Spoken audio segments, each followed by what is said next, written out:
No niin, ja tässä tämmöisessä tehtävässä, missä budjettimallia tehdään, eli tämmöistä talousarviopohjaa tuotannolle, niin on tämmöisiä keltaisella pohjalla merkittyjä alueita, johonkin pitäisi tehdä kaava ja laskukaava. Ja mä olen tänne valmiiksi jo laittanutkin nyt jotakin laskukaavoja, tai oikeastaan kaavatkin laitettu tuohon eka alueelle, eli tuottoihin, mutta kerron miten se on tehty, eli määräksi on laitettu vain numeroita tonne, pistetty noihin soluihin. Sitten hinta olen määrittänyt, olen maalannut nämä solut ensin näin ja oikealla klikannut muotoile solut, valinnut sieltä valuutta, euro ja 2 desimaalia, painanut OK. Ja silloin kun syöttää esimerkiksi luvun 24 pelkästään esimerkiksi tuonne ja klikkaa jossain muualla, niin ohjelma hoitaa nuo desimaalit ja tuon euromerkin. Ja tässä on kaavana näette tuolta kaavariviltä, mikä kaava siellä on, eli tuossa solussa on B8, eli tuo 50 kertaa tuo C8.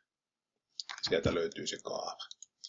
Ja sitten tätä kaavaa on kopioitu tässä alaspäin, kun on syötetty ensin nämä luvut, mitä täällä on. Nämä on kaikki syötetty ensin.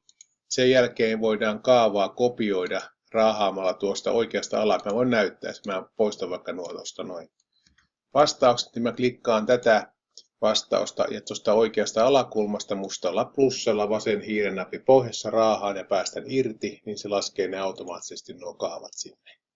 Kannattaa tarkistaa tuolla solussa klikkaamalla, että nuo kaavarivillä tosiaan tulee oikeita kaavaa, ettei tule virheitä.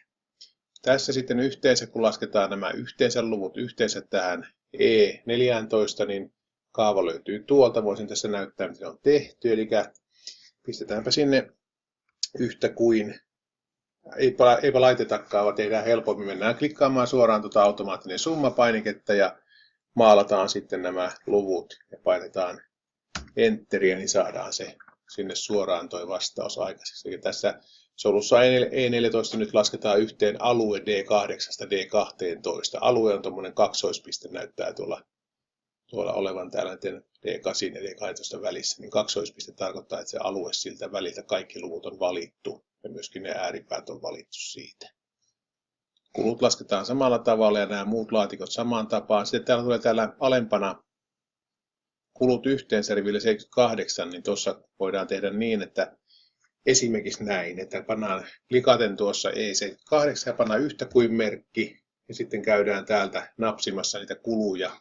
Vaikka tuo, pannaan plusmerkki, sitten pannaan tuosta seuraava kulu, plusmerkki, sitten pannaan tuosta hallintokulut plus, sitten vakuutukset plus, tuotannon toteutuskulut plus, vuokrakulut plus, tarjoulukulut plus, ravintolaostot plus ja sitten vielä tuosta muut kulut.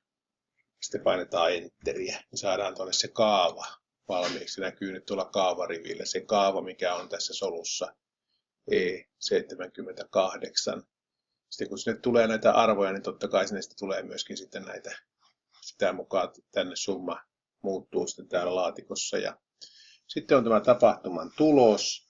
Eli tuloshan tarkoittaa siis sitä, että lasketaan siellä tapahtumassa vähennetään sieltä tuotoista vähennetään niitä kuluja. Ja tässähän se kaava käy niin, että pistetään yhtä kuin merkki ja siellä on nämä tuotot tuolla solussa E14 ja sitten pannaan miinusmerkki eli tavuviivapainikkeesta ja sitten klikataan siellä sitten sitä kulut kohtaa, painetaan enteriä ja saadaan sitten sinne se E14 miinus E78. Ja sitten siellä vielä pyydetään katetta. Siihen tehdään semmoinen jakolasku, kun jaetaan tässä tämä tapahtuman tulos. Se jaetaan sillä E14 eli tuotoilla. Ja sinne pannaan yksinkertaisesti jakolasku ja siihen voi tietysti määrittää sen prosentin ensin, koska siinä kysytään kateprosenttia, niin siinä voidaan ensin klikata oikealla, muotoile solut ja sieltä prosentti ja 2 desimaalia tai 1 tai ei mitään. Sitten OK ja sen jälkeen sen pannaan se jakolasku on yhtä kuin. Sieltä jaetaan tuo E80 se jaetaan nyt tässä tapauksessa sitten sillä E14, eli tuolla tuotot yhteen. Se on yhtä kuin se enterillä painetaan sitten lopuksi. Tämä näyttää nyt hassuja lukuja, kun täällä ei ole täytetty mitään, mutta sitten kun on täytetty, niin se näyttää ihan oikealta. Tässä pääpiirteittäin tämän tehtävän tapa toimia tehdä.